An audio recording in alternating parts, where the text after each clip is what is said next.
नमस्कार बच्चों, मैं मनीष कुमार रैंकर्स एजुकेयर की तरफ से आप सभी लोगों का एक बार फिर से स्वागत करता हूं। जैसा कि हम लोग मैथमेटिक्स की एक श्रृंखला शुरू किए हैं और पिछले लेक्चर में आपकी शुरुआत हो गई थी सीमा और सततता। सीमा और सततता तो आप पहले भी पढ़ चुके हैं, लेकिन अब हमारी जो शुरुआत हुई थी वो थी सततता और अवकलनीयता की। और पिछले लेक्चर में हम लोगों ने बहुत बारीकी से एक एक चीज़ों को अच्छी तरीके से चीज़ों को समझा था और उसको अप्लाई करके बहुत सारे प्रश्न को भी हल करने का प्रयास किया था। और उसमें तरीका भी हमने बताया था कि किसी फलन का सतत होना क्या कहलाता है, असतत होना क्या कहलाता है। कोई फलन का ग्राफ अगर खींच रहे हैं और पेंसिल कहीं उठानी नहीं पड़ रही है तो वो फलन आपका जो है सतत कहलाएगा, और कहीं पर अगर फंक्शन ब्रेक हो जाता है तो उसे असतत कहेंगे। और हमने ये भी बताया कि फलन की सततता का मतलब है कि किसी एक पार्टिकुलर पॉइंट पर सतत होना, क्योंकि फलन बहुत सारे, कोई भी एक ही फलन बहुत सारे बिंदुओं पर जो है सतत होगा, किसी एक बिंदु पर असतत भी हो सकता है। तो फलन सतत और असतत दोनों हो सकता है, लेकिन किस पॉइंट की बात की जा रही है ये इंपॉर्टेंट होता है। तो किसी बिंदु पर फलन सतत है या नहीं ये हमें निकालना होता है।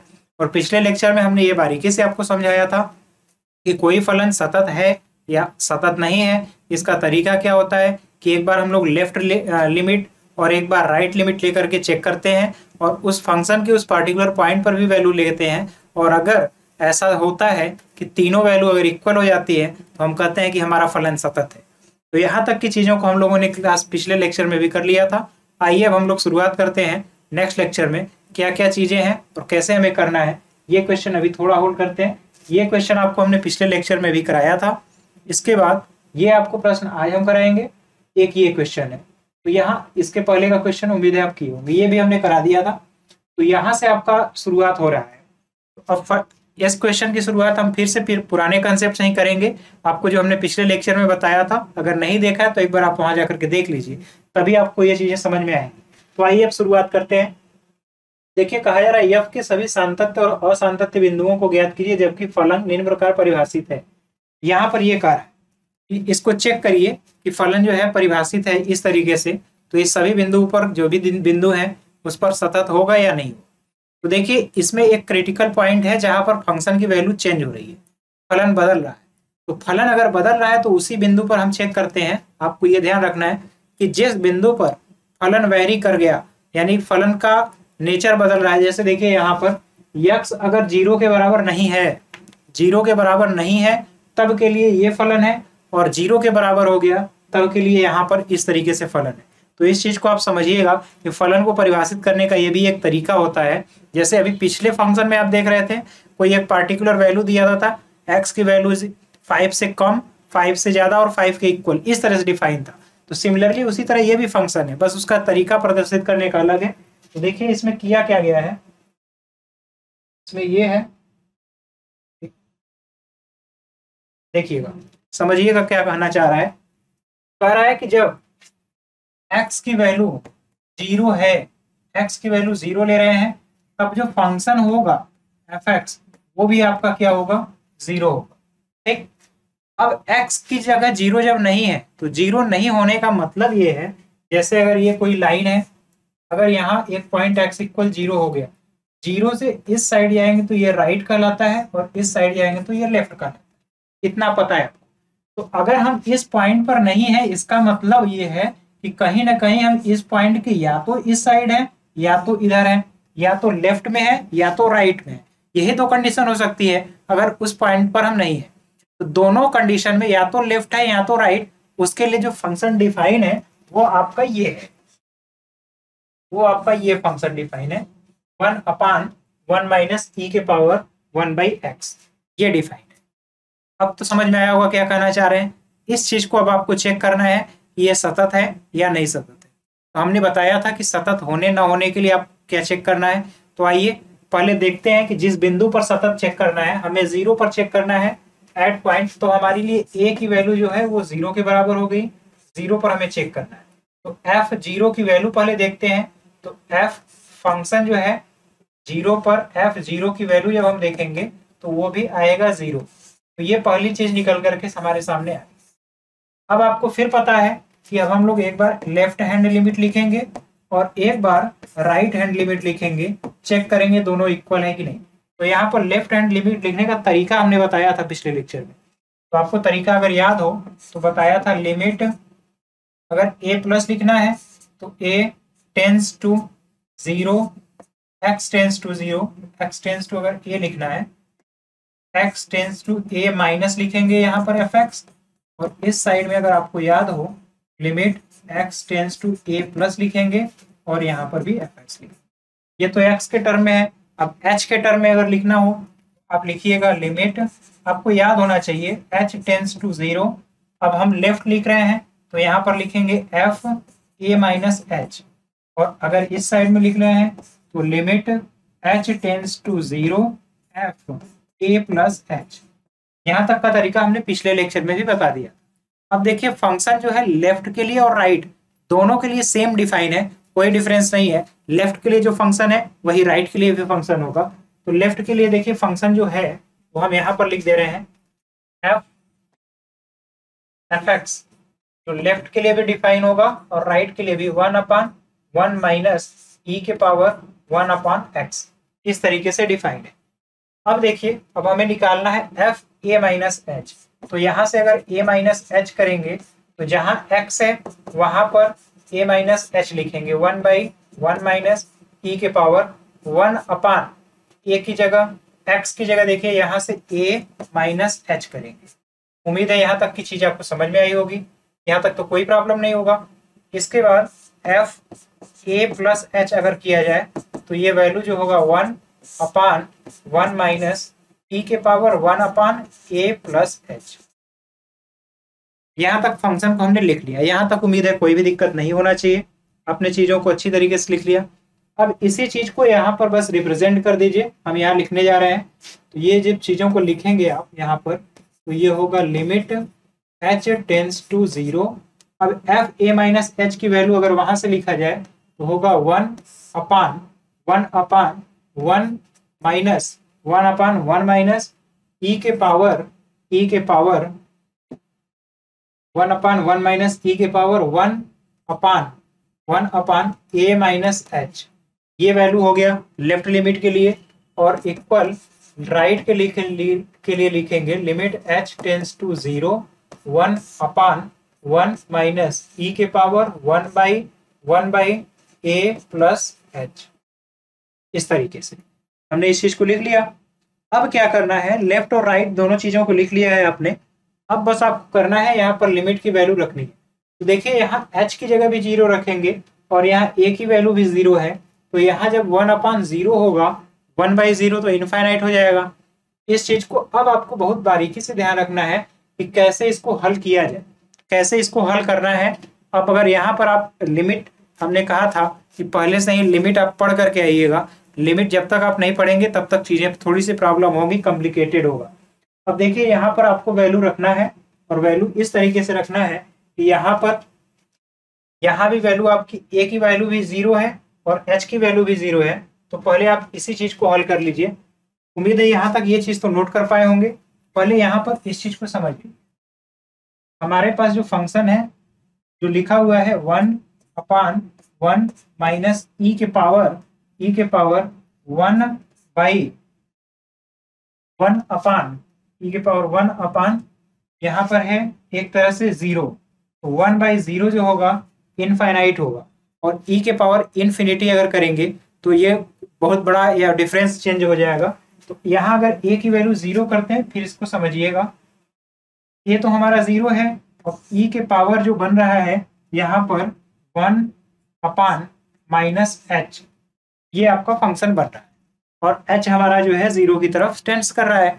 तो अब जैसे ही इसको अब हमें चेक करना है, तो अब क्या करेंगे, इसे हम 1/e के पावर लिखेंगे और उसका मल्टीप्लाई यहाँ करेंगे, और e के पावर वाला जो फैक्टर है वो आपका ऊपर चला जाएगा, तब ये जो वैल्यू होगी आपकी, ये वैल्यू लिमिटिंग केस कहलाएगी, तब ये लिमिटिंग केस कहलाएगी और यहाँ से आप वैल्यू को निकाल पाएंगे।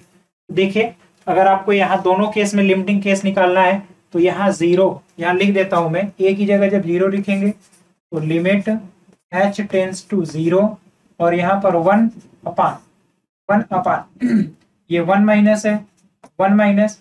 अब यहाँ पर ये टोटल वैल्यू आपका जो है इन्फिनिटी की तरफ टेंड करेगा, तो ये जो लेफ्ट लिमिट की वैल्यू है, ये वाली वैल्यू जो है, और राइट की जो वैल्यू है वो आपका जीरो की तरफ टेंड कर जाएगा, ये भी जीरो की तरफ और ये भी जीरो की तरफ टेंड करेगा। यानी फाइनली जो दोनों वैल्यू होंगी वो जीरो हो जाएगा। इसको अगर आपको लिखना है तो 1 माइनस ई के पावर यहाँ जीरो रखेंगे तो -1 एच होगा यहाँ पर, और इस साइड जब लिखेंगे तो limit H tends to zero 1/1 minus E के पावर 1/h, इस तरीके से।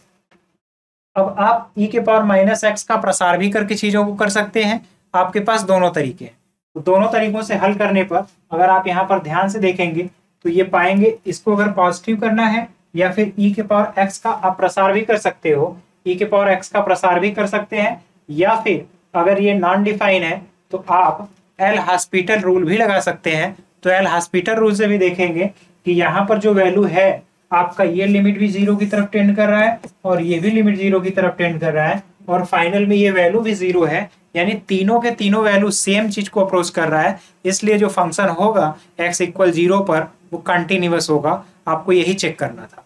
तो उम्मीद है यहाँ तक की चीज समझ में आई होगी। एक बार इसको चेक कर लीजिएगा। इसका कोई एक दूसरा भी तरीका है, उससे भी हम नेक्स्ट लेक्चर में हो सकता है बता देते हैं। तो यहाँ तक की चीजों को आप नोट कर लीजिएगा, फिर आगे हम लोग देखते हैं। इसका स्क्रीनशॉट ले लीजिए। एक बार एक चीज आप चेक कर लीजिएगा कि ये बुक में यही फंक्शन दिया है ना, ये 1 है या फिर क्या है। ये थोड़ा सा यहाँ पर कटा हुआ है, तो आप इस चीज को चेक कर लीजिएगा। देखिए आपके लिए नेक्स्ट फंक्शन जो है मॉड x/x है, जब x की वैल्यू 0 के इक्वल नहीं है, और वही सेम केस है, बस यहाँ पर फंक्शन बदल गया है। तो जब फंक्शन बदल गया तो आइए देखते हैं क्या केस बदल सकता है क्या। यहाँ पर आप देखेंगे केस बदले हुए आपको मिलेंगे, तो आइए चेक करते हैं। लिखने का तरीका तो आपका बिल्कुल वही होगा जो पहले लिखते आए हुए हैं। देखिए आपका a की वैल्यू दिया हुआ है 0, यानी कि x इक्वल 0 पर है। x इक्वल 0 पर आपका फंक्शन जो है f(a), जिसको आप बोलते हैं यानी f(0), और वो वैल्यू है आपकी 0। ये तो पहले से ही डिफाइन है। अब लेफ्ट फंक्शन देखिए कौन होगा, राइट, क्योंकि 0 के लेफ्ट और राइट दोनों के लिए ये फंक्शन डिफाइन है, यानी लेफ्ट के लिए भी फंक्शन यही होगा और राइट के लिए भी फंक्शन यही होगा। तो आइए अब हम लोग देखते हैं कैसे करेंगे। तो अब यहाँ पर लिखेंगे लिमिट, अब सीधे मैं h के फॉर्म में लिखूंगा, लिमिट h टेंस टू 0, यहाँ लेफ्ट लिखते हैं पहले 0 f(a-h), और इस साइड लिखते हैं limit h tends to 0 f(a+h), इस तरीके से। उम्मीद है यहाँ तक तो कोई दिक्कत नहीं होगा। अब जो है फंक्शन की वैल्यू देखिए, फंक्शन की वैल्यू जो है f(a+h), जो फंक्शन आपका डिफाइन है मॉड है x है अपान x है। तो जब यहाँ प्लस में आप रखेंगे वैल्यू को, प्लस में जब वैल्यू को रखेंगे तो यहाँ जो वैल्यू आएगा ये आप लिखेंगे a+h होल अपान a+h, ये वैल्यू होगा। लेकिन लेफ्ट के लिए जब लिखेंगे a-h करेंगे तो यहाँ पर मॉड में भी a-h अपान a-h, इस तरीके की चीज लिखें। तो लेफ्ट के लिए और राइट के लिए क्या फंक्शन डिफाइन होगा आप लोगों ने ये भी देख लिया। अब इसके बाद देखते हैं आगे। अब आपको यहाँ पर लिमिट में वैल्यू रखनी है, यानी कि limit h tends to 0 f(a-h) की वैल्यू लिखते हैं। तो यहाँ है मॉड में a-h होल अपान a-h, ये आपको दिख रहा है। इसके बाद इस साइड अगर आप देखेंगे तो यहाँ पर लिखा हुआ है लिमिट h टेंस टू 0, और ये आपको मिल रहा है a+h होल अपान में a+h। उम्मीद है यहाँ तक की चीज में कोई प्रॉब्लम नहीं होगा, ये आपको साफ साफ दिख रहा है। यहाँ तक चीज समझ में आ गई। अब यहाँ पर आपको ये ध्यान रखना है कि जब ये मॉडुलस ओपन होगा तो ये अगर पॉजिटिव डायरेक्शन में जाएंगे, ये फंक्शन दो तरह से डिफाइन होता है मॉडुलस x जो है, एक तो x केवल होगा और एक -x होगा। जब x की वैल्यू लेफ्ट में ले जाएंगे तो लेफ्ट में ये वैल्यू माइनस में आपका आ रहा है, देख रहे हैं यहाँ पर तो आप वैल्यू देख पा रहे होंगे, ये माइनस में चला जा रहा है। तो अब जो है x की वैल्यू जब यहाँ से दो तरह से डिफाइन होगा, a-h, ये बड़ा है या फिर किस तरीके से है, यहाँ पर नेचर इसका कैसा चेंज हो रहा है, यही आपको देखना है।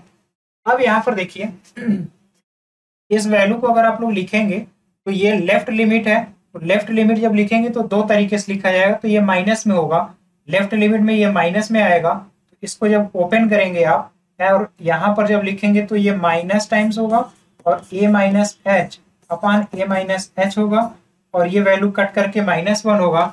जबकि इसमें देखेंगे तो ये ऊपर भी ए प्लस एच है और नीचे भी ए प्लस एच ही लिखेंगे, तो ये फाइनली जो वैल्यू आपका आएगा 1 आएगा। जबकि इस साइड की ये वैल्यू जो होगी ये -1 की तरफ टेंड कर रही है, -1 की तरफ, यानी लेफ्ट लिमिट तो -1 बता रहा है, राइट लिमिट जो है +1 बता रहा है, इसलिए फंक्शन जो है कंटिन्यूअस नहीं होगा, कंटिन्यूअस नहीं होगा। तो आपको ये चेक करना था। तो यहाँ से ये चीजों को आप देख लीजिएगा इस तरीके से। अब ये फंक्शन जो आपका डिफाइन है, फंक्शन जो डिफाइन है मॉडुलस के अंदर, ये आप ध्यान रखिए दो तरह से डिफाइन होता है। ये थोड़ा सा यहाँ पर देख भी लीजिएगा आप लोग। जैसे a माइनस एच अगर मॉड के अंदर है तो इसकी दो वैल्यू होगी, एक तो होगा a माइनस एच, कब a माइनस एच कब होगा, a माइनस एच कब होगा, जब a ग्रेटर होगा h से, a ग्रेटर होगा h से, इस तरीके से। अब इसके बाद minus times a minus H कब होगा, जब a इज लेस होगा h से। अब इसका कारण क्या है आप यहाँ समझ पा रहे हैं। देखिए अगर a की वैल्यू ग्रेटर है, यानी मॉड के अंदर अगर हम 5 - 3 रखें, मॉड के अंदर 5 - 3 रखेंगे, तब देखिए ये a की वैल्यू बड़ा है और h की वैल्यू बड़ा है, तब आप सीधे सीधे इसको 5 - 3 लिख सकते हैं। यहाँ तक तो वही चीज आएगा मॉड के अंदर भी। लेकिन अगर यही चीज उल्टा हो जाए, जैसे यहाँ पर आप खुद देख लीजिए, इसको ऐसे समझिए, जैसे मॉडुलस में x - 3 है, तो इसके दो मान हम बता रहे हैं, एक होगा x - 3, कब ये होगा, जब x की वैल्यू ग्रेटर है, जब x की वैल्यू ग्रेटर होगा 3 से, तब ये होगा। क्योंकि 3 से बड़ा मान रखेंगे और 3 घटाएंगे, उसमें से 3 से बड़ा मान लेते हैं 5 में से 3 घटाएंगे प्लस में आएगा। तो यहाँ पर कोई भी वैल्यू आप पॉजिटिव में रखिए, 3 से बड़ा कोई भी वैल्यू रखिए, घटाएंगे हमेशा वो पॉजिटिव वैल्यू आएगा। चाहे यहाँ पर 7 रखिए, 7 - 3 करेंगे 4, यानी 3 से बड़ा कोई भी वैल्यू रहेगा ये हमेशा पॉजिटिव रहेगा। और दूसरे केस में ऐसा भी हो सकता है कि माइनस कर दें और x - 3 कर दें। ये वैल्यू आप बताइए कब पॉजिटिव होगा, जब x की वैल्यू लेस हो जाए 3 से। तो यहाँ पर 3 कर लीजिए, x की वैल्यू लेस हो जाए 3 से। तो 3 से कम होने का क्या मतलब है, 3 से कम होने का मतलब 3 से छोटी संख्या रखेंगे। मान लीजिए 2 रखा, तो जब 2 यहाँ रखेंगे तो ये -1 और माइनस से मल्टीप्लाई होगा तब भी पॉजिटिव आएगा। यानी ये इस केस में 3 से छोटी वैल्यू x की जब भी रखेंगे, ये हमेशा और हमेशा ये भी क्या होगा, ये भी प्लस में वैल्यू आएगा, ऊपर में भी प्लस में वैल्यू आएगा। इसलिए मॉडुलस जो है दो तरीके से डिफाइन होगा और उस पॉइंट पर ही डिफाइन होगा जिस पॉइंट से आप जो है चेंज कर रहे हैं। तो इसी तरह यहाँ पर भी उसी पॉइंट से डिफाइन हो रहा है। यहाँ पर भी जब मॉडुलस को आप ब्रेक कर रहे हैं, यहाँ पर तो कोई प्रॉब्लम नहीं है, लेकिन जब माइनस है तो ये a - h जो है, जैसा कि हमने बताया मॉड के अंदर है, तो ये दो तरह से ब्रेक होगा। एक बार a - h देगा, कब, जब a की वैल्यू ग्रेटर होगा h से, और दूसरे केस में a माइनस टाइम्स होगा a - h, जब a की वैल्यू जो है वो लेस हो जाएगा h से, इस तरीके से। तो आपको इस चीज का ध्यान रखना है। तो जब इस केस में आप करेंगे माइनस टाइम्स a - h/h करेंगे तो ये कैंसिल होगा और ये वैल्यू -1 आएगा, जबकि उस साइड वैल्यू +1 आ रही है और दोनों लिमिट इक्वल नहीं होगा, इसलिए फंक्शन जो है उस पॉइंट पर डिसकंटिन्यूअस होगा। तो ये तरीका हमने आपको बताया। ये मॉड का कंसेप्ट जो अभी मैंने बताया है, इसको आप नोट कर लीजिए, इसे अभी आगे हम लोग यूज भी करेंगे। तो यहाँ तक चीजों को नोट कर लीजिए। और ये कॉम्पिटिटिव एग्जाम के लिए मॉडुलस का फंक्शन और इसकी प्रॉपर्टी काफी इंपॉर्टेंट है, आप इसको नोट कर लीजिएगा। यहाँ तक स्क्रीनशॉट लीजिए, फिर हम लोग आगे की ओर चलते हैं। तो यहाँ पर आइए देखते हैं फंक्शन को। पहले फंक्शन डिफाइन है उसी को हम लोग चेक कर लेते हैं, उसके बाद जो हम लोग देखेंगे। देखिए यह फलन जो आपका डिफाइन रेंज है, कहा गया है कि x के किस मान के लिए यह फंक्शन द्वारा परिभाषित फलन x = 0 पर सतत है। तो x = 0 पर फलन कह रहा है कि कौन सा हम लैम्डा का मान रखें जिसके लिए यह फलन जो है सतत हो जाए। तो इसके लिए देखिए फलन 0 पर चेक करना है। तो आइए पहले देखते हैं कि लिमिट केस क्या क्या है। हमें x की वैल्यू दिया गया है 0, x की वैल्यू 0 है, यानी कि यहाँ पर x की वैल्यू जो अगर 0 है तो fx ये एक तरह से 0 है, यानी a की वैल्यू गिवन है, ये आपको गिवन है ए की वैल्यू, जिस पॉइंट पर आपको चेक करना है। देखिए जो यहाँ मिस प्रिंट था थोड़ा सा, ये 0 है क्योंकि यही लिमिटिंग पॉइंट है, और इसी पॉइंट पर आपको चेक करना है कि 0 से बड़े के लिए फंक्शन डिफाइन इस तरीके से होगा, और 0 से जब छोटा रहेंगे, 0 से लेस रहेंगे तो फंक्शन इस तरीके से डिफाइन है। तो ये दोनों पार्ट में इस तरह से डिफाइन। तो देखिए ये हमारा क्रिटिकल पॉइंट मिल गया, ए की वैल्यू आपकी 0 के इक्वल। अब जो है, अब जैसे ही इस चीज को हम लोग आगे करेंगे तो फंक्शन भी हमारा दो तरह से डिफाइन होगा, एक्स से लेस क्या है, एक्स के इक्वल क्या है, और एक्स से ग्रेटर क्या है। तो देखिए जब एक्स इक्वल 0 पर है तो 0 पर फंक्शन जो डिफाइन है वो आपका एफ जो डिफाइन है वो किस तरीके से डिफाइन है, 0 पर आपका यहाँ लिखा हुआ है lambda x square minus 2x। तो अगर a की वैल्यू 0 है तो एफ ए, इसका मतलब f0 ये भी कितना होगा 0, यानी 0 पर फंक्शन जो है 0 है। यहां तक की चीज समझ में आई। अब हमें जो देखना है वो देखना है कि लेफ्ट साइड में और राइट साइड में फंक्शन अगर कंटिन्यूअस है तो वो 0 के बराबर भी होगा। तो लेफ्ट हैंड लिमिट और राइट हैंड लिमिट लिखते हैं, और लेफ्ट और राइट के लिए फंक्शन अभी हम डिफाइन कर देते हैं। यहाँ पर पहले लिख लेते हैं left hand limit equal, check करते हैं राइट हैंड लिमिट। तो लेफ्ट जब लिखेंगे तो limit x tends to, h ही लिखिए, h ज्यादा बेहतर है आपके लिए। तो limit h tends to 0 f, left लिखेंगे तो a माइनस एच, और इस साइड जब लिखेंगे limit h tends to 0 f a plus H. Left और राइट के लिए हमने फंक्शन का लिमिट लिख लिया। अब फंक्शन देखिए कैसे डिफाइन है। तो फंक्शन जो है लेफ्ट के लिए जो डिफाइन होगा, लेफ्ट फंक्शन यानी लेफ्ट फंक्शन कब होगा, x से जब हम छोटा होंगे, x की वैल्यू 0 से छोटा होगा। यहाँ पर मान लीजिए 0 है तो 0 से ग्रेटर जाएंगे तो वो राइट रहेगा, 0 से लेफ्ट जाएंगे तो वो छोटा होगा। तो लेफ्ट के लिए जो फंक्शन है 0 से छोटा, तो 0 से छोटा के लिए देखिए ऊपर फंक्शन डिफाइंड है लैम्डा और एक्स स्क्वायर माइनस 2x, ये फंक्शन डिफाइन हो गया। और राइट के लिए जो फंक्शन डिफाइन है, वो राइट के लिए जो फंक्शन डिफाइन है ये लेफ्ट के लिए है, राइट के लिए फंक्शन डिफाइन है 4x प्लस 1, इस तरीके से। तो अगर आपको लिखना है एफ ए माइनस एच, तो ए माइनस एच जो होगा लेफ्ट के लिए होगा। तो लेफ्ट के लिए आपका फंक्शन ये है लैम्डा, इसको बड़े ब्रैकेट में लिखते हैं, लैम्डा बड़े ब्रैकेट में ए माइनस एक्स का स्क्वायर माइनस 2 टाइम्स और ए माइनस एक्स, ये हो गया। और इसी तरह एफ ए प्लस एच अगर डिफाइन करना है तो ए प्लस एच को देखिए कैसे देखेंगे, ए प्लस एच, यहाँ पर प्लस वाला फंक्शन ये डिफाइन है, तो 4a प्लस एक्स ये हो गया और प्लस 1, इस तरह से डिफाइन हुआ। अब हम लोग जो है चीजों का रखने का प्रयास करते हैं, यहाँ पर रखेंगे तो limit h tends to 0 F A minus H की वैल्यू यहाँ पर है लैम्डा और ब्रैकेट में। अब a की जगह आप 0 रख सकते हैं क्योंकि वहां पर रखा हुआ है, तो 0 रखेंगे ही जैसे, तो यहाँ x जहां जहां हमने लिखा है यहाँ h होगा, ये भी आप h कर लीजिएगा h, और यहाँ पर भी h। अब यहाँ पर लैम्डा हो गया, a की जगह 0 करेंगे तो ये माइनस h का स्क्वायर होगा यानी कि h स्क्वायर, माइनस h का स्क्वायर यानी h स्क्वायर, और माइनस 2 टाइम्स a की जगह 0 करेंगे तो ये प्लस 2h होगा, 2h हो गया, इस तरीके से। और अगर राइट साइड में अगर हम जाएंगे तो राइट साइड में अगर लिमिट आप लिखने का प्रयास करेंगे तो देखिए ये वैल्यू जब राइट में लिखेंगे, राइट में प्लस वाला वैल्यू लिखना है तो 4 लिमिट h टेंस टू 0 होगा, h टेंस टू 0 4 टाइम्स, और यहाँ पर 0 और प्लस h होगा, तो 0 ये हो गया प्लस h होगा। यहाँ तक चीजें समझ में आनी चाहिए। अब जो है यहाँ से कह रहा है कि left hand limit right hand limit जो है ये दोनों 0 के बराबर होना चाहिए। तो यहाँ पर जो है देखिए ये 0 कब होगा, यहाँ पर वैल्यू तो 4h हो गया और h की जगह 0 रखेंगे तो ये 0 है। यहाँ पर लैम्डा का कोई भी मान रख लीजिए, लैम्डा की कोई भी वैल्यू रख लीजिए, जब अंदर की वैल्यू इनर पार्ट वाला वैल्यू हमेशा क्या आएगा, हमेशा और हमेशा खुद 0 हो जा रहा है, इनर पार्ट वाली वैल्यू हमेशा और हमेशा खुद 0 हो जा रही है, तो लैम्डा पर ये डिपेंडेंट नहीं होगा, यानी लैम्डा के प्रत्येक मान के लिए ये क्या होगा, संतुष्ट होगा।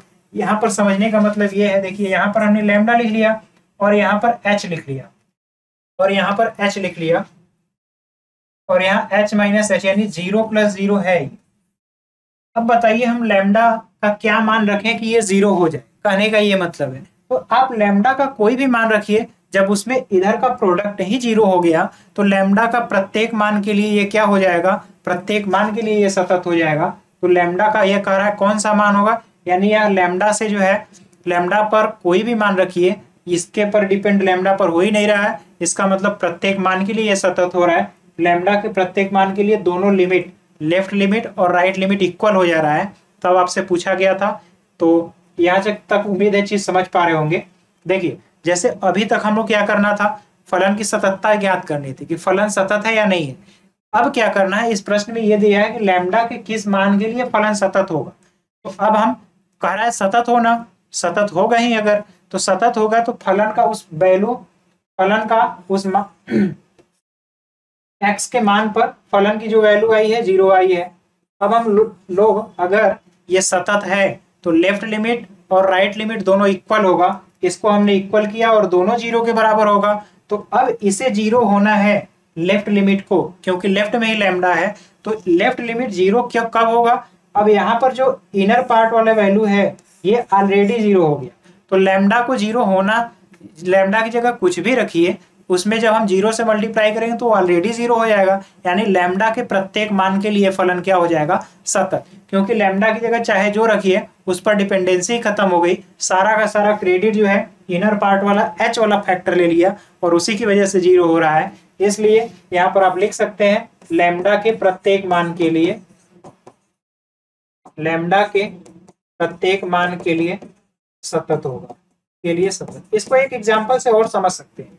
जैसे एक एग्जांपल में मैथमेटिकली आपको समझा रहा हूं, जैसे आपसे ये कह दिया जाए कि 0, जैसे यहां पर कह दें ए स्क्वायर, जैसे ए स्क्वायर माइनस ए स्क्वायर इंटू बी, ये आप को दिख रहा होगा।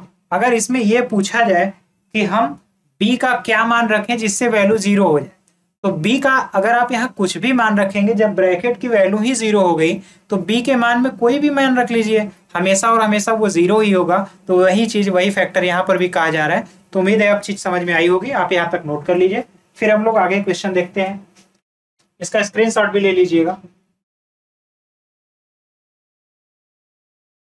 अगला देखिए, आपको देखना है कि फलन जो है इस तरीके से दिया है, एफ के सभी असांतत्य बिंदुओं को ज्ञात करना है कि कहां पर ये जो है फलन असतत होगा।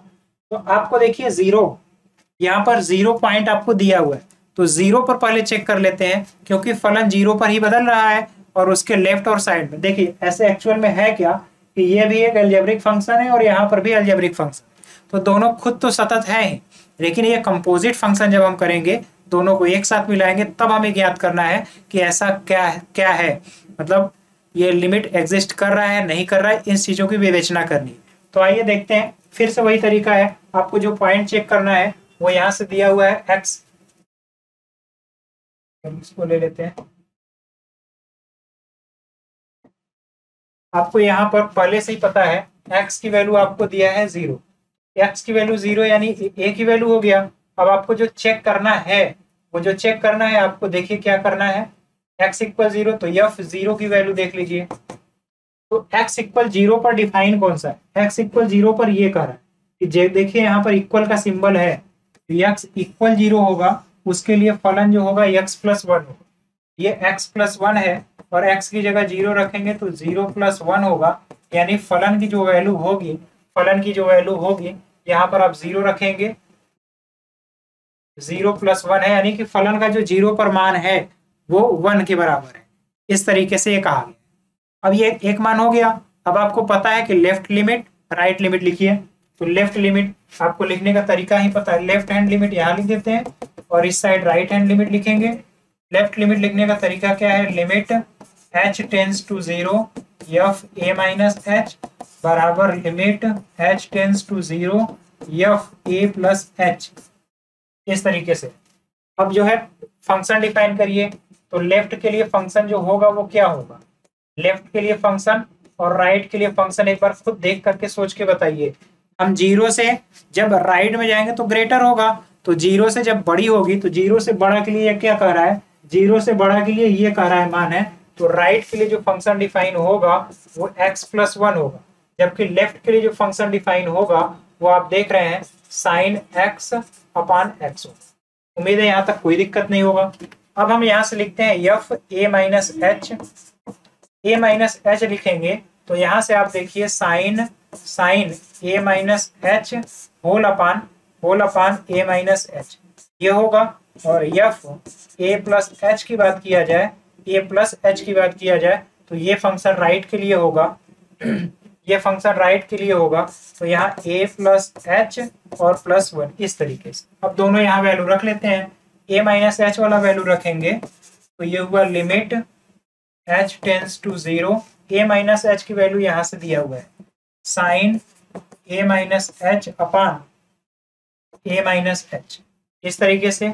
और इक्वल यहाँ पर जो है limit h tends to 0 a plus h की वैल्यू यहाँ से दिया है a प्लस h है और +1 है इस तरीके से। तो यहाँ तक उम्मीद है चीज समझ में आई होगी।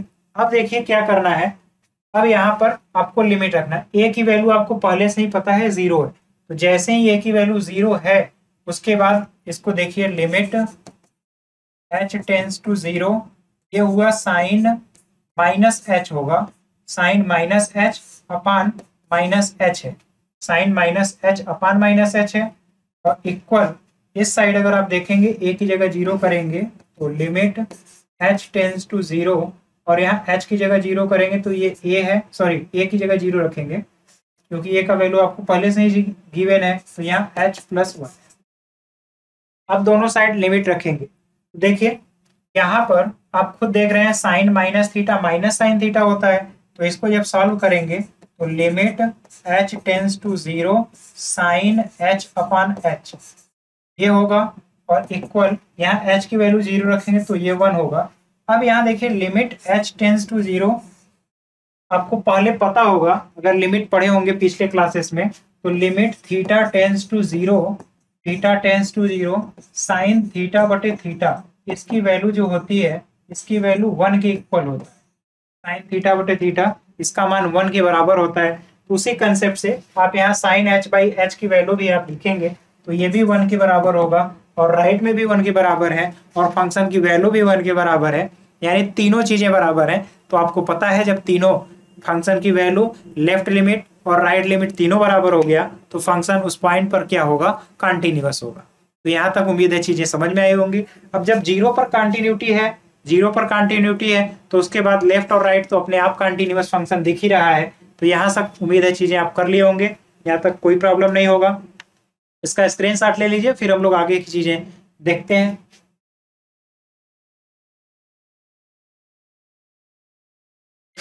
अब देखिए आपको निर्धारित करना है कि फंक्शन जो ये है एक कंटिन्यूअस फंक्शन है, दिखाना है कि फंक्शन कंटिन्यूअस है।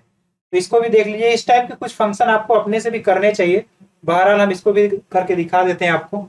ये क्वेश्चन इस टाइप का सर मैं आखिरी करूंगा, इसके बाद आप खुद से करिएगा।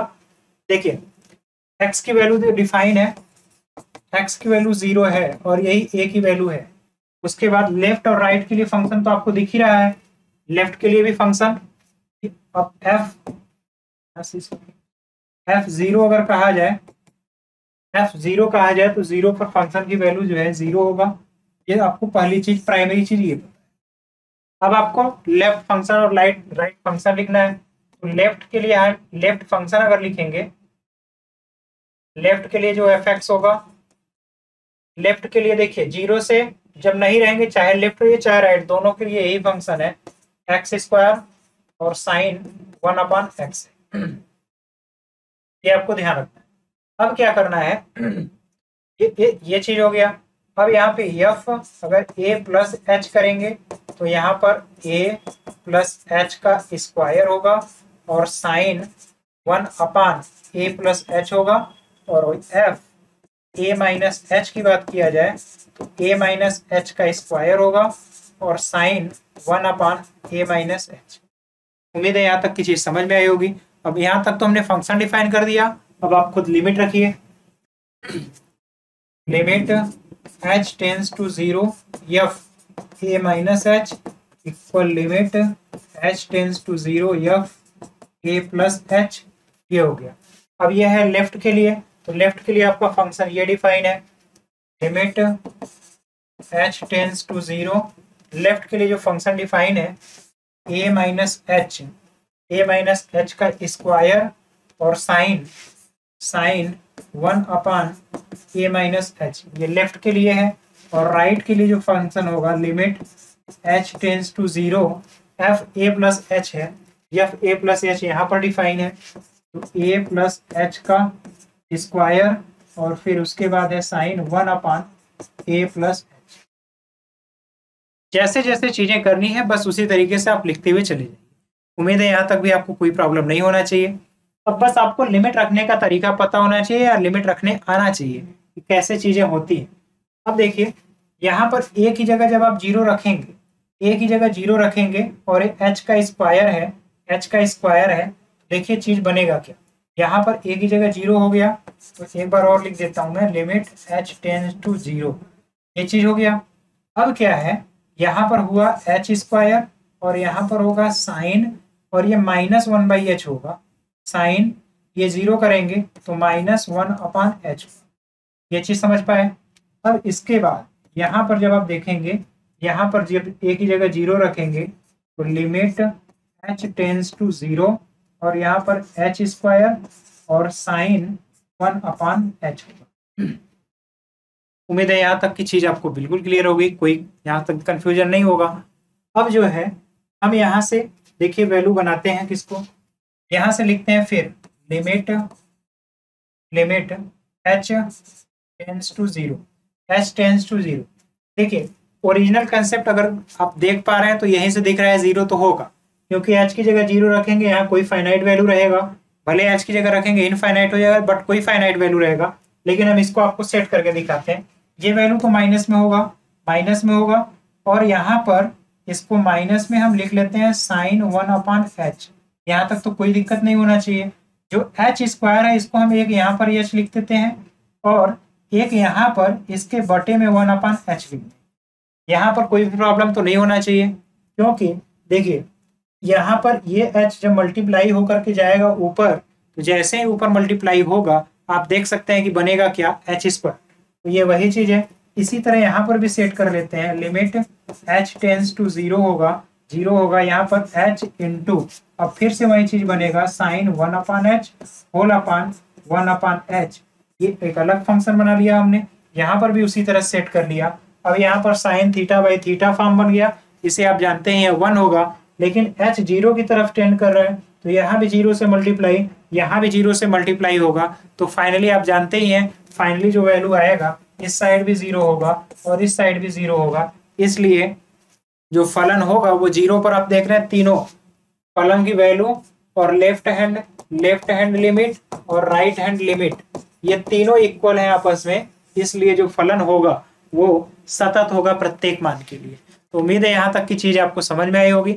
जैसा कि हमने पिछले लेक्चर में भी कई क्वेश्चन इस टाइप पर किया हुआ है, अब यहाँ से अब आप खुद से करने का प्रयास करिएगा। उम्मीद है हमने इस चैप्टर में लगभग सभी प्रकार के प्रश्न आपके यहाँ से हल करा दिए हैं। अगर कहीं पर कोई समस्या आती है तो फिर हमसे बाद में आप लोग कमेंट बॉक्स में कमेंट भी कर दीजिएगा या फिर हमें बताइएगा, उसको भी मैं सॉल्व करा दूंगा।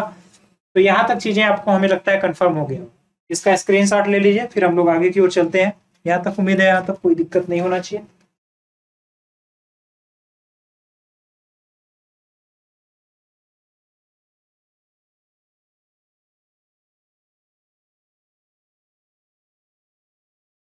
ये दिया गया फंक्शन है, ये कहा जा रहा है x डज नॉट इक्वल π/2 पर उस तरह से है और x इक्वल π/2 पर है, द्वारा परिभाषित फलन x/2 पर।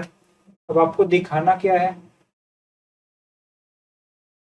ये ग्रेटेस्ट इंटीजर फंक्शन है, ये फलन कंटिन्यूटी पर विचार करना है, जांचना है कि ये क्या सतत है कि नहीं है।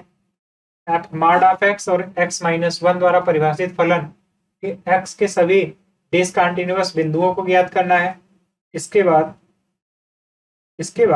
आपका अवकलन है। तो देखिए अब हम लोग यहाँ पर एक स्ट्रेटेजी अपनाते हैं। हमने आपको सततता के बहुत सारे प्रश्नों को करा दिया, सततता के बहुत सारे प्रश्नों को करा भी दिया है और उसका हमने तरीका भी बता दिया कि लेफ्ट लिमिट, राइट लिमिट और फंक्शन की उस पार्टिकुलर पॉइंट पर कैसे। कुछ क्वेश्चन अभी जो हमने स्किप किया हुआ है उस क्वेश्चन को हम लोग नेक्स्ट लेक्चर में करेंगे।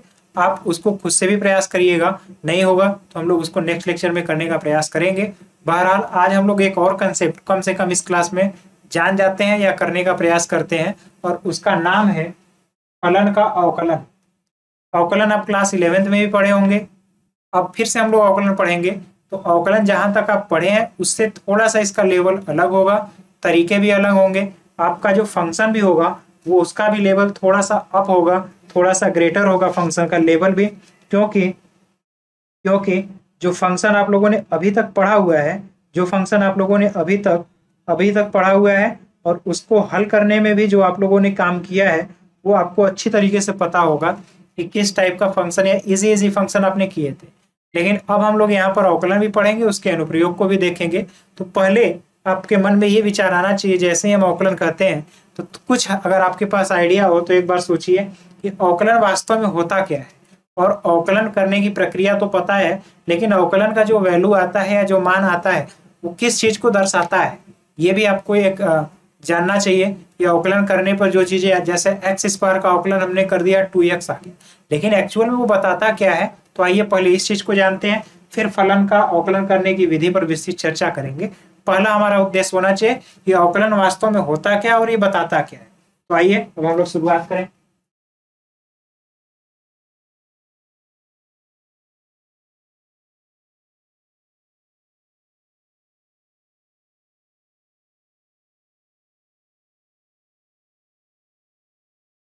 देखिए ये जो लिमिटिंग केस लिखा हुआ है इसको आप लोग बाद में पहले आइए, पहले जो मेन कंसेप्ट में बताने जा रहा हूं उस पर फोकस करिए कि वास्तव में होता क्या है।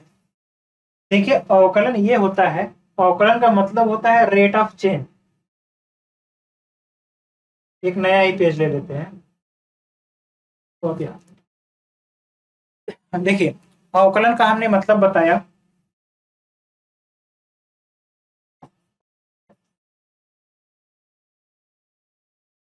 अवकलन का अर्थ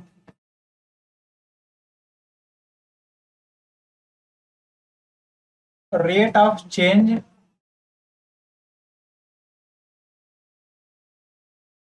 इन वेरिएबल।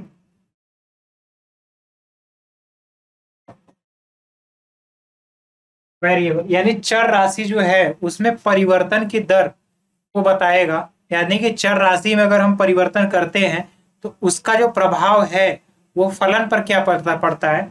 जैसे देखिए y बराबर हम लिखते हैं fx, ये y जो है फलन है और उसको fx के बराबर हमने लिख लिया, यानी कि जो फलन है उसका चर जो है x है। तो चर अगर x है, जैसे मान लीजिए एक उदाहरण के तौर पर x² हमने, ये y बराबर x² एक फलन हो गया और इसमें x जो है स्वतंत्र है और y को परतंत्र बोलेंगे। तो x जो है इसको हम बोलेंगे स्वतंत्र चर, ये हमारा है स्वतंत्र चर, और y जो है परतंत्र, y है परतंत्र बोलते हैं।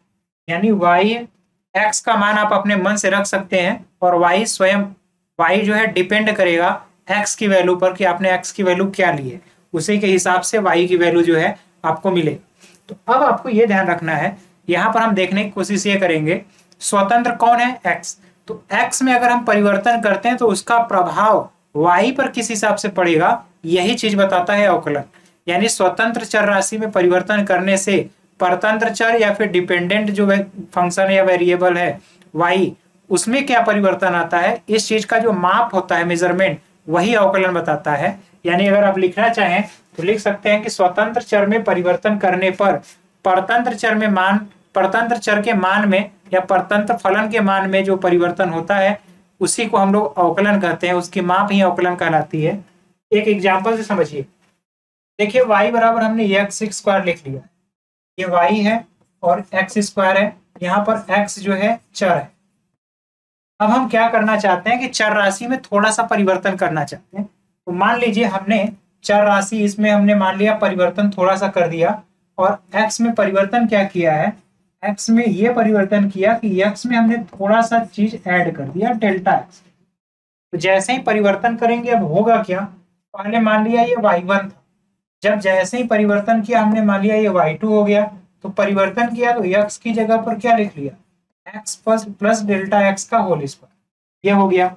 उम्मीद है यहाँ तक तो कोई दिक्कत नहीं होगा।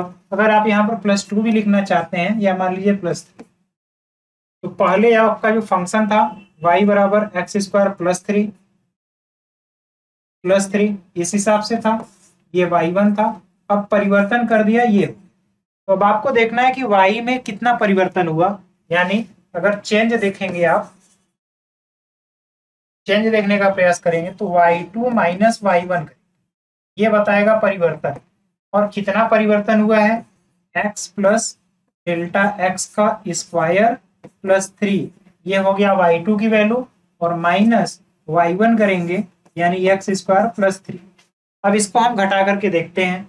जैसे ही यहाँ पर आप घटाना शुरू करेंगे, x² प्लस डेल्टा x का square minus plus 2x into delta x और +3 माइनस x², और यहाँ -3 हो जाएगा।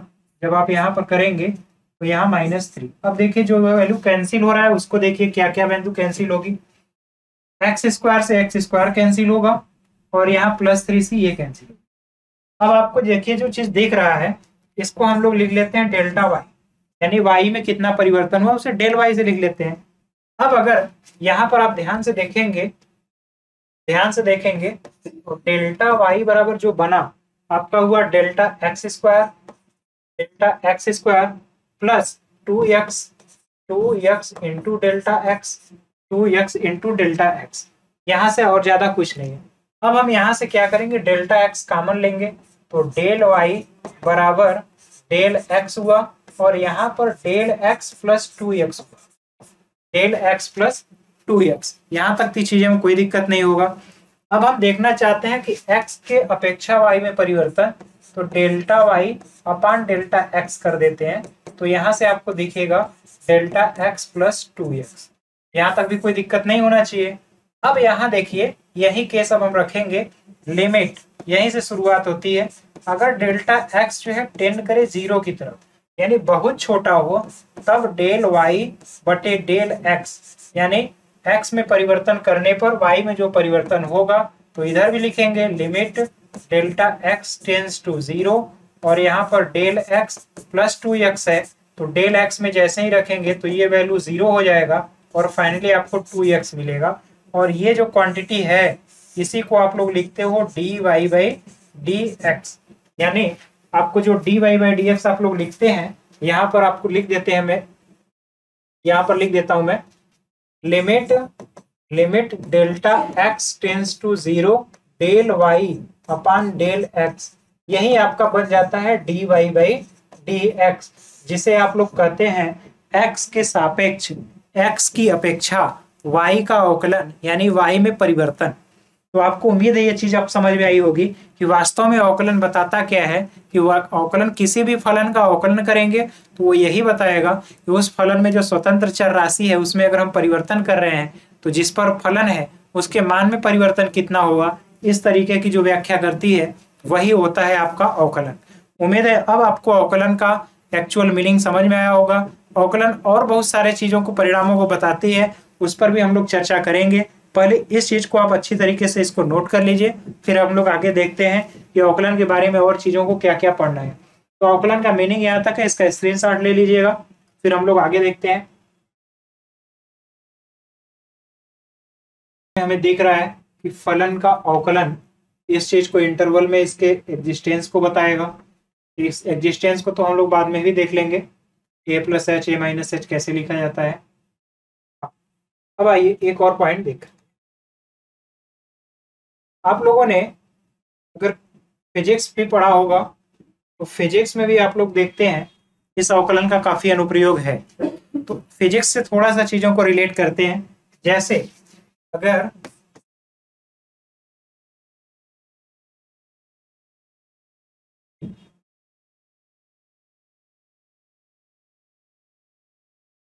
डेरिवेटिव, जिसको आप लोग अवकलन कहते हैं, अवकलन में हमने बताया एक चर राशि होगी जिसमें परिवर्तन होगा और दूसरे की अपेक्षा, तो जिसकी अपेक्षा आपको परिवर्तन देखना होता है उसे हमेशा नीचे रखते हैं। जिसकी अपेक्षा, फिर से इस चीज को ध्यान रखिएगा, जिसकी अपेक्षा आपको परिवर्तन देखना है वो मान हमेशा नीचे रहेगा।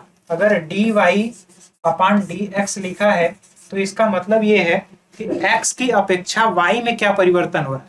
x में हमने थोड़ा सा परिवर्तन किया dx, तो उससे y में कितना परिवर्तन हुआ इस चीज को बताता है। इसीलिए आप लोग अगर वेलोसिटी लिखना होता है तो आप लोग इसी को इस तरीके से लिखते हैं, limit delta T tends to 0 del X upon del T. अब इस तरीके से लिखते हैं। इसका ये मतलब होता है कि अगर समय अंतराल बहुत कम है, अगर समय अंतराल बहुत कम है तो छोटी सी दूरी तय करने में कितना समय लगा उसी को आप वेग कहते हैं, और इसी को आप लोग dx अपान dt कहते हैं। समय के साथ में विस्थापन परिवर्तन की दर जो है ये आपका वेग कहलाएगा। इसी तरह अगर आप त्वरण भी पढ़ते हैं तो त्वरण को भी आप देखिए, एक्सेलरेशन को 8 से, और इसी को आप लोग लिखते हैं limit delta T tends to 0 और यहाँ del v upon del T, ये होता है del v upon del T. तो इस चीज से आप डिफाइन होंगे, या फिर इसी को आप लोग कहते हैं वेग परिवर्तन की समय दर को, वेग परिवर्तन की समय दर को आप लोग त्वरण कहते हैं। तो त्वरण भी इसी तरीके से डिफाइन होता है, जो कि अवकलन को ही बताता है, अवकलन से ही डिफाइन होता है। एक राशि में परिवर्तन की अपेक्षा दूसरी राशि में परिवर्तन का दर क्या है, ये अवकलन की परिभाषा है। उम्मीद है दो पहलुओं को आपको समझ में आना चाहिए, इन दोनों पहलुओं को आप समझ में पाए होंगे। तीसरा जो फंडामेंटल एक और चीज है जिस पर आप स्पर्शी और अभिलंब को करेंगे उसको भी बता देते हैं कि एक परिवर्तन से, एक राशि में परिवर्तन दूसरी राशि को कैसे प्रभावित करती है और कैसे लिया जाता है। आप लोगों ने मैथमेटिक्स में रेखा का समीकरण पढ़ा होगा, और रेखा के समीकरण में प्रवणता जिसे आप m कहते हैं, तो ये प्रवणता भी अवकलन से आता है। कैसे आता है इस चीज को आप यहाँ पर देख लीजिए।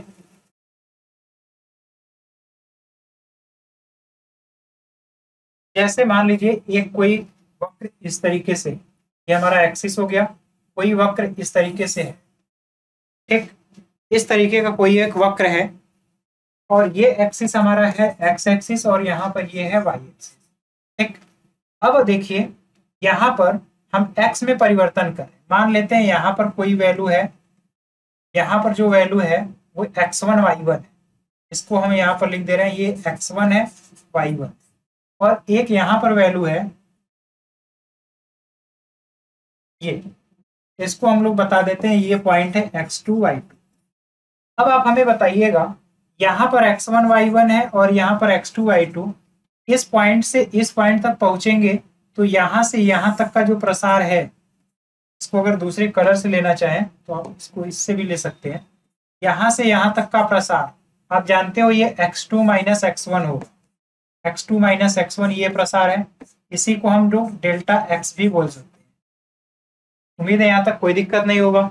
इसी तरीके से अगर आप इस प्रसार को देखिए, यहाँ से ये जो प्रसार है ये है y2 माइनस y1 का, और इसको आप लोग डेल्टा y भी लिख सकते हैं, ठीक। इसके बाद यहाँ पर जो एंगल बन रहा है इसे हमने मान लिया थीटा है, ये एंगल थीटा है। अब देखिए क्या होता है, यहाँ पर अगर tan थीटा का फार्मूला लगाएंगे तो यहाँ पर अगर हम पूछें tan थीटा बराबर क्या होगा, tan थीटा बराबर, तो tan थीटा बराबर ये लंब हो गया, एक तरह से ये त्रिभुज बन रहा है। अगर ये बहुत छोटा सा बने तो समकोण त्रिभुज यहाँ पर बनेंगे, ये त्रिभुज बना तो tan थीटा बराबर लंब बटे आधार है, तो लंब हमारा है डेल्टा y और आधार जो है वो डेल्टा x है, ये हो गया डेल y अपन डेल x, और ये tan थीटा के बराबर होगा। ये कब होगा, जब आपका ये थीटा जब आपका ये डेल्टा x और डेल्टा y क्या हो, बहुत छोटे हो, तब यहाँ पर जो ये रेखा है ये एक सीधी रेखा हो जाएगी। जो वक्र, कोई भी ऐसा वक्र है अगर बहुत छोटा अंतराल लेंगे, बहुत ही छोटा अंतराल, तो एक सीधी रेखा बताएगा। इस छोटे अंतराल की अपेक्षा जब यहाँ पर देखेंगे तो ये tan थीटा ये एक समकोण त्रिभुज की तरह बनेगा, और उस समय tan थीटा बराबर del y by del x, ये लिमिटिंग केस होना चाहिए। इसको इस तरह से लिखिएगा, लिमिट जब डेल्टा x 0 की तरफ टेंड करेगा और ये डेल y अपन डेल x होगा, ये होगा, और इसी को आप लोग लिखते हो dy बाई dx, और यही होता है किसी स्पर्श रेखा की प्रवणता। ऐसा क्यों? क्योंकि अब आप ध्यान से अगर देखेंगे तो यहाँ पर अगर एक रेखा ऐसे खींची जाए इस तरीके से तो वह यहाँ इस वक्र पर स्पर्शी की प्रवणता बताएगा, स्पर्श रेखा की प्रवणता है। एक और एग्जांपल से यहाँ समझिएगा। कहने का अर्थ ये है, अगर कोई वक्र इस तरीके से है, कोई वक्र आपका इस तरीके से है, कोई एक पार्टिकुलर पॉइंट ले लेते हैं यहाँ से यहाँ तक, तो ये पॉइंट यहाँ से यहाँ तक हुआ, इसके बाद ये हुआ, और यहाँ पर जो थीटा वाला है पार्ट, ये इस पर स्पर्श रेखा को बताता है। इसको थोड़ा सा अच्छे से बताया जाए तो थोड़ा सा और समझने का प्रयास करिए। इस तरीके का ग्राफ आपका है, तो यहाँ पर जो होगा ये जो है स्पर्शी की प्रवणता को ही बताता है, स्पर्श रेखा की प्रवणता। तो आपको एक चीज और सीखने को मिला कि जो dy/dx है वो स्पर्श रेखा की प्रवणता को भी बताता है। यानी अवकलन से हम स्पर्शी की प्रवणता या किसी रेखा की प्रवणता, स्पर्श उस वक्र के किसी बिंदु पर स्पर्श रेखा की प्रवणता भी ज्ञात कर सकते हैं। इसका जब हम लोग अवकलन के अनुप्रयोग करेंगे तो इसका खूब प्रयोग आएगा और वहां पर चीजों को हम लोग बारीकी से समझने का प्रयास करेंगे। तो उम्मीद है यहाँ तक की चीजें आपको समझ में आई होंगी। इसका भी स्क्रीनशॉट ले लीजिए, फिर हम लोग आगे की चीजों को देखते हैं।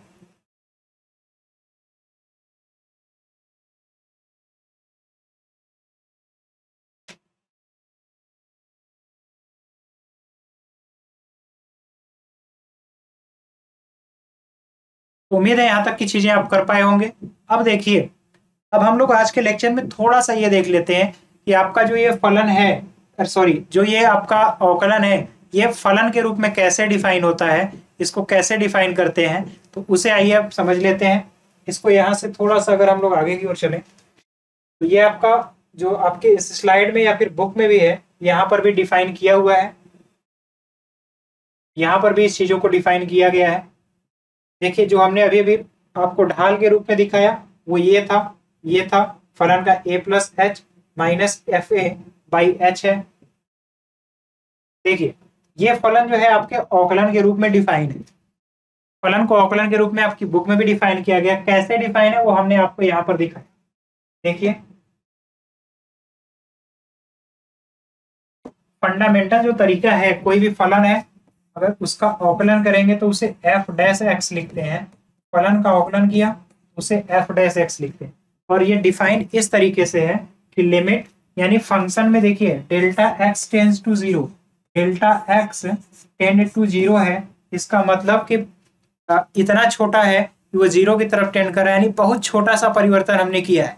जब बहुत छोटा सा परिवर्तन किया है तो फंक्शन की वैल्यू में कितना परिवर्तन हुआ, फंक्शन क्या हुआ, ये है, ये फंक्शन आपका है। एक तरह से ये y2 की वैल्यू है जो अभी अभी हम लोगों ने किया, ये y2 था, और उसके बाद ये आपका ओरिजिनल फंक्शन है, ये y1 है, यानी y2 माइनस y1, और नीचे में डेल्टा x आपने देखा था, हमने जिसे कराया था अभी, डेल x या फिर इसी को डेल्टा x करते हैं। और यही पूरी की पूरी वैल्यू अगर आपको याद हो तो इस y2 माइनस y1 को हमने डेल्टा y लिखा था, और यहाँ डेल्टा x था, और ये डेल्टा x जब जीरो की तरफ टेंड होने लगे तब यहीं पर आप लिखे थे limit delta x tend to zero. और इसी पूरी वैल्यू को आप और कुछ नहीं बल्कि आप लिखते हैं dy बटे dx। तो उम्मीद है आप कैसे ये चीजें डिफाइन हुई हैं आप समझ पा रहे होंगे। इसे एक अलग से स्लाइड पर लिख देता हूं मैं। इसे अगर एक अलग स्लाइड पर इस तरीके से लिखा जाए,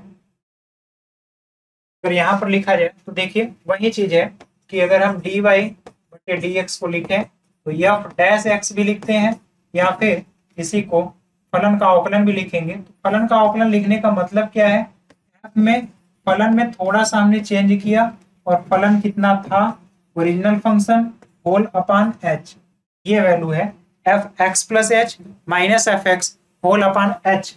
ये आपको जो दिख रहा है ये वैल्यू बताएगा, ये एक तरह से इसी को हमने डिफाइन किया है एफ डैश एक्स या फिर dy बाई dx, और ये जो है ये वैल्यू है y2 माइनस y1 बटे ये h जो है डेल्टा x के बराबर है। तो इसी चीज को जब limit delta x tends to zero है और ये y2 है del y upon del x, इसी को आप लोग लिखते हो dy अपॉन dx। तो dy dx फलन की परिभाषा के रूप में कैसे परिभाषित है, इस तरह हमने आपको करके बताया। तो उम्मीद है यहाँ तक की चीज आपको बेहतर समझ में आई होगी और यहीं तक आपका फंडामेंटल कंसेप्ट भी है।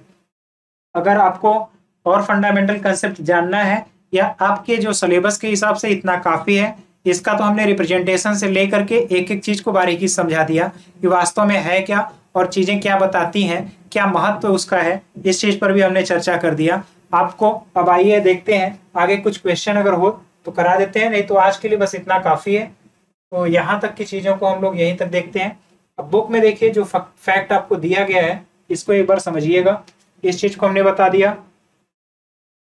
अब इसको प्रदर्शित करने का तरीका dy/dx, f'(x), d1x, f1x, या इस तरीके से तमाम कई तरीके हैं रिप्रेजेंट करने के। किसी भी एक तरीके को आप अपना कर इसे प्रदर्शित कर सकते हैं। देखिए वही हमने लिमिटिंग तरीका जो बताया, जिस तरीके से ये फलन था उसके फलन के x में थोड़ा सा परिवर्तन किया, ओरिजिनल फलन को घटा दिया और h अपान में कर दिया, तो ये फलन यही बताता है कि इसका अवकलन क्या होगा। कोई भी फलन आप ले करके उसमें इस तरह का मान रख करके आप खुद से भी हल कर सकते हैं, आपको काफी आसानी से उसका मान निकल जाएगा अवकलन का। लेकिन अब इसको प्रत्येक फलन का अवकलन आप इस विधि से नहीं किए होंगे, ना तो 11th में किए हैं ना तो यहाँ करेंगे। ये आपको बस जानना है कि चीजें ऐसे होती हैं, इसका डेरिवेशन या कंसेप्ट यहाँ से आता है। आपको जो चीजें करनी है वो फार्मूले के थ्रू ही करनी है, जिससे मैं आगे आपको कराऊंगा। तो आइए एक चीजों को थोड़ा और देख लेते हैं। ये फलन लिखने का तरीका है कि कैसे फलन है। तो आज के लिए बस इतना रहने देते हैं, इतना हमारे हिसाब से काफी है। आपको अगले लेक्चर में हम लोग जो करने वाले हैं वो आपको ये ध्यान रखना है कि अगले लेक्चर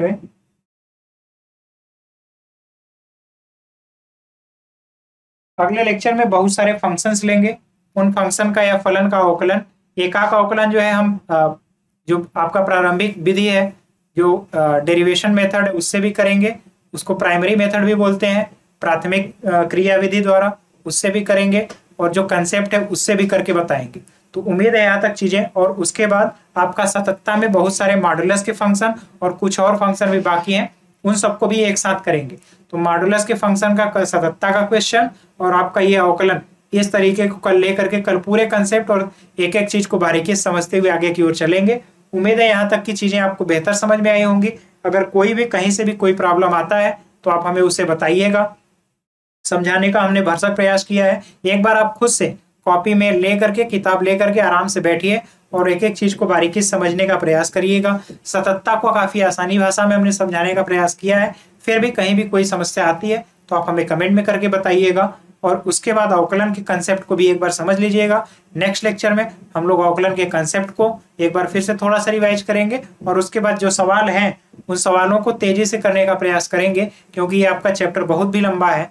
तो थोड़ा जल्दी जल्दी भी करेंगे लेकिन कंसेप्ट को छोड़ेंगे नहीं। सवाल कम करिए लेकिन कंसेप्ट आपका मजबूत होना चाहिए। प्राइमरी में आपका ऑपरेशन या प्राइमरी आपका गोल यही होना चाहिए कि आपके कंसेप्ट मजबूत हो, क्योंकि अगर कंसेप्ट मजबूत रहेंगे क्वेश्चन आप खुद से भी कर लेंगे। तो उम्मीद है इन चीजों को आप बातों पर आप अमल भी करेंगे। तो आज बस यही रहने देते हैं। आज का हमारा आपका साथ देने के लिए बहुत बहुत धन्यवाद। मिलते हैं नेक्स्ट लेक्चर में, तब तक के लिए जय हिंद।